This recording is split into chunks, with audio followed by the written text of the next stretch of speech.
We're on the record in week 5 of the Karen Reed murder retrial. I'm Cody Thomas, and this week the Karen Reed retrial takes a sharp turn. A forensic expert admits he lied about his qualifications. A critical piece of vehicle data was missed entirely, and a neurosurgeon suggests John O'Keefe's fatal injury might not have come from a car at all. The prosecution is still building its case, but the cracks are starting to show. The death of John O'Keefe was tragic. A brave officer raising 2 children as a single parent. Now, his girlfriend Karen Reed has been charged with his murder, and the case has been clouded by controversy surrounding surveillance videos from the night John died and the investigation which followed. Some videos don't exist. Some have gaps in time, and others are just not 100% clear. In a case where each side has a completely different version of how John O'Keefe died, evidence from videos should help the jury find the truth. During the first trial, the jury was divided and could not agree about what happened. But now, second time around, both sides are hoping their side's interpretation of these videos will persuade the jury. Meanwhile, the public waits as the evidence unfolds inside the courtroom. Today's testimony zeroed in on digital forensics and DNA analysis. Digital forensic analyst Shannon Burgess dropped a bombshell. An SD card, the SUV's equivalent of a black box, was missed during testing, and parts of the car's data system were damaged in the process. Burgess analyzed a 3-point turn and a reverse maneuver by Karen Reed's Lexus, timing it just seconds before O'Keefe's last phone activity. But then came the twist. On cross, Burgess admitted he falsely claimed a college degree on his resume. A forensic analyst with no diploma, testifying in a murder trial. The defense jumped on it. DNA experts also took the stand. A hair found in Reed's SUV couldn't rule out John O'Keefe as a contributor, and comparisons were made to Sergeant Yuri Buchanan and former trooper Michael Proctor.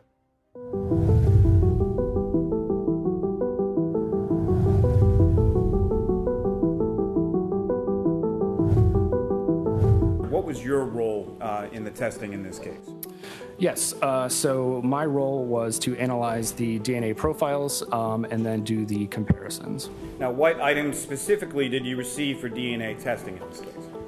So yes, like I mentioned, we received the hair, we received the 2 reference samples, we received an extract from a taillight, as well as the negative control that was associated with that. And then we also received a reference profile from the state lab. Now, sir, in your comparison analysis between the taillight sample and the known standard from John O'Keefe, what conclusions did you make from your analysis, or comparative analysis between those two? Between John O'Keefe and the mixture profile, John O'Keefe could not be excluded as a potential contributor to that mixture profile. Now, in your comparison analysis between the taillight sample and the known standard from Michael Proctor, what conclusions did you make from your analysis there? Yes, so he could not be visually excluded, again, based on that initial comparison. So we run the statistic, and it was 76,000 times more likely that it was 3 unknown unrelated individuals versus Michael Proctor and 2 unknown unrelated individuals. And that would be strong support for exclusion.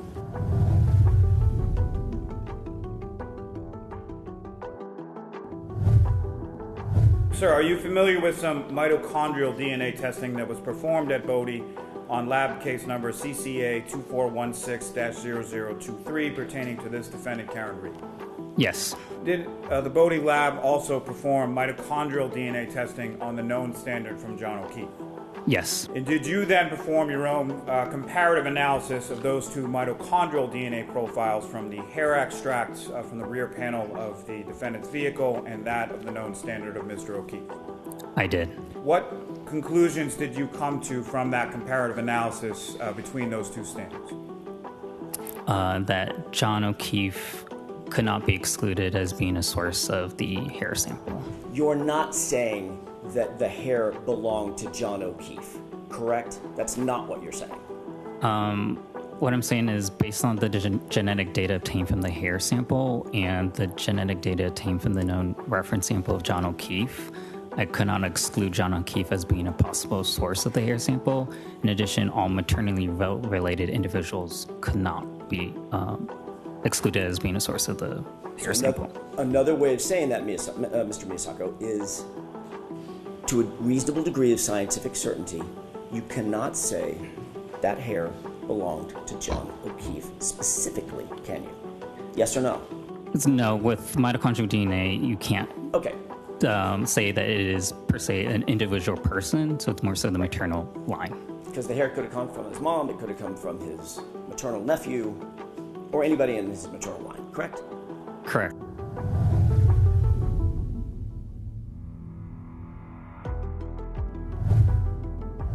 Were there certain events that you were focused on relative to the data in the defendant's Lexus? Sure. So there were specific events that we were looking for specifically. That would be including time-stamped ignition-on events or power-on events, as well as other data. Can you tell us what this is? Sure. So this is the first power-on event after 12 o'clock on January 29th. That power event is happening at 12:36 up here in the top. And the vehicle is powered on and it's not powered off until 12:42:08. Did you analyze it to see how, in fact, accurate it was? Yes, I did. And how accurate was it? It was accurate to the second. These two clocks, one on the left being the Lexus clock that reads 12:23:38 a.m., and the other clock on Mr. O'Keefe's iPhone has a different time, 12:23:59 to 12:24:07. Do you have an opinion, to a reasonable degree of scientific certainty, if these two clocks pertain to an event that's happening at the same time or a different time? Yes. So these two clocks are, we are synchronizing these clocks to an event that is happening at the same time.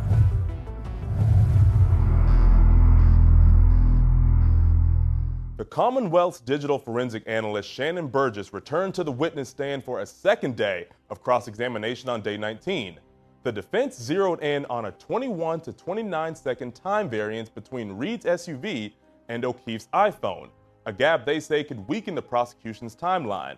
Burgess insisted his analysis pulled from that missed SD card was accurate to the second, but under pressure, he admitted the SUV's recorded, quote, trigger events like shifting gears don't prove a crash happened. Prosecutors tried to shift the focus back to the data. They also played a clip of Karen from an April 2024 interview where she seemed to estimate O'Keefe's time of death in line with the prosecution's theory.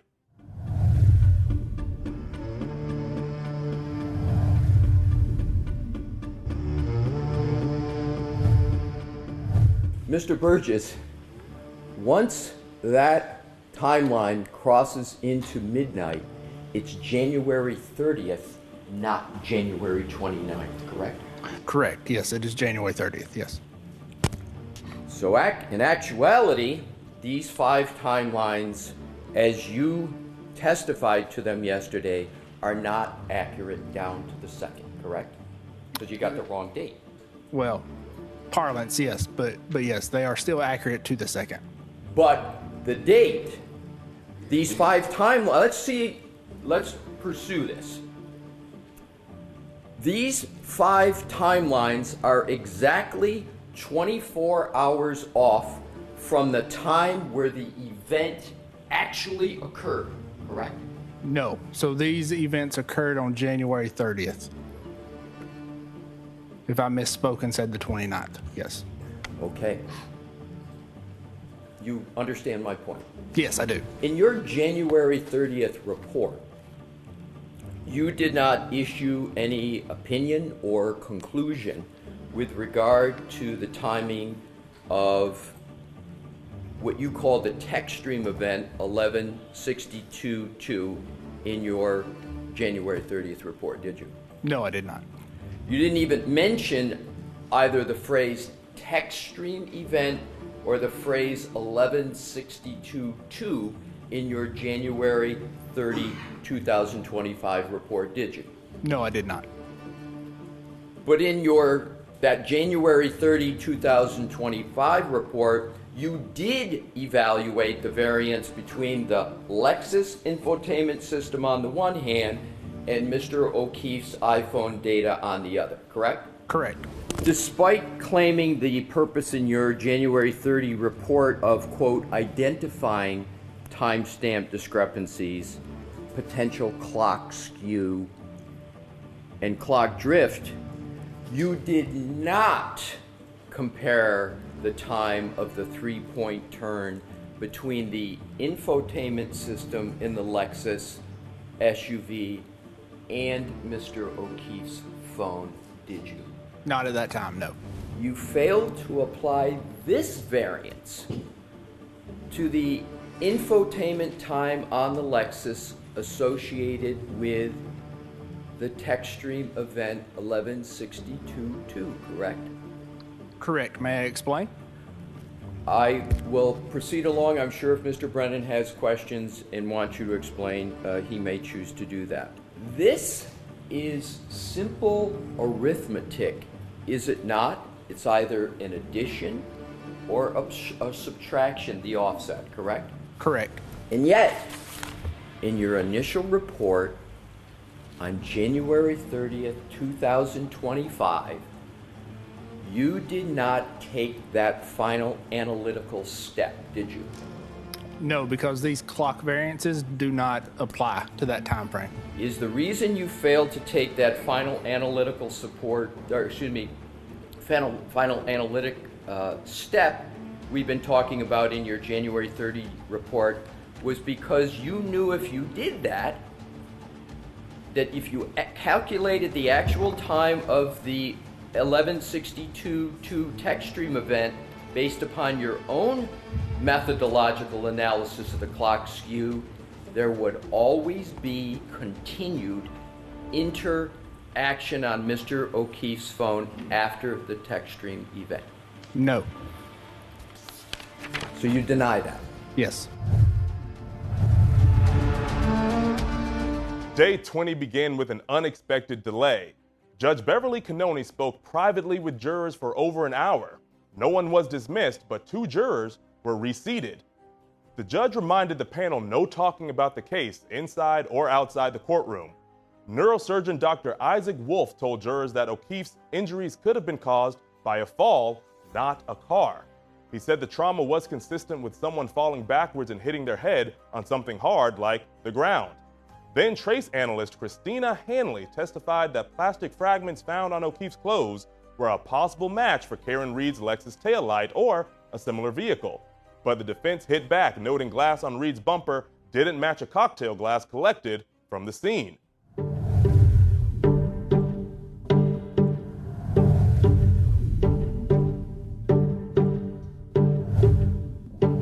You reviewed a number of items of information in this case. Did you have an opportunity to review photographs of a laceration to Mr. John O'Keefe's head? Yes, I did. What we're seeing is an approximate 1.5 inch laceration with bridging tissue and contusions and abrasions. To us, that's just a classic blunt trauma injury. So can you walk us through what happens when someone incurs this type of injury to the back of the head? What happens is, you fall backwards, and the linear acceleration starts to take you back down with gravity. The skull hits the ground. It gets, in layman's terms, smashed a little bit. The brain is being thrust forward at a fairly good speed, and it's getting bruised. You can think of it as if you took a hammer to your thumb. It's really turning black and blue. Could this type of injury happen from an attack by a weapon, like a bat or a hammer? Well, he did not have a depressed skull fracture. So any focal hit like that would more likely than not have caused a depressed skull fracture. I want you to take us back now to after the fall, would Mr. O'Keefe, in your study and opinion, have died immediately? No. There is very few things that head injury where you would die, quote, immediately. Was there any other observations you made about Mr. O'Keefe or his body that support your opinion that he didn't die immediately? Well, the medical examiner took pictures of his periorbital area and diagnosed raccoon's eyes. So raccoon's eyes occur because there's leakage through the orbital fractures into the periorbital space. Normally, it takes about 24 to 48 hours to develop. It has been noted as early as 1 to 3 hours, which would make it not immediate. You testified about raccoon eyes. The medical term for that, sir, is ecchymosis, right? Correct. And ecchymosis, raccoon eyes, does not cause a laceration to form on an eyelid, does it? No.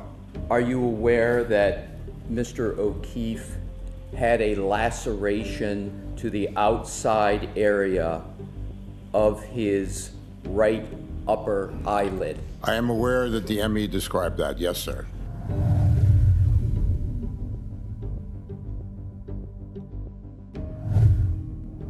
From your comparison of, starting with the clear plastic from the debris from Mr. O'Keefe's clothing, from your comparative analysis of that clear plastic to the clear plastic from item 3-1, the tail light, what did you conclude? So the clear plastic from the debris was found to be consistent in color and instrumental properties to the clear plastic from the taillight. So accordingly, the clear plastic from the debris could have originated from the clear plastic from the taillight or from another source with the same characteristics. And with reference to the red plastic from item 7-18.18 from Mr. O'Keefe's clothing, in your comparison of that red plastic with the red plastic from the passenger side taillight of the defendant's vehicle, item 3-1, what did you conclude from that analysis? So the red plastic that I sampled from item from the debris from the clothing from 7-18.18 was found to be consistent in color, microscopic appearance, and instrumental properties with the portions that I sampled from the red plastic from the taillight.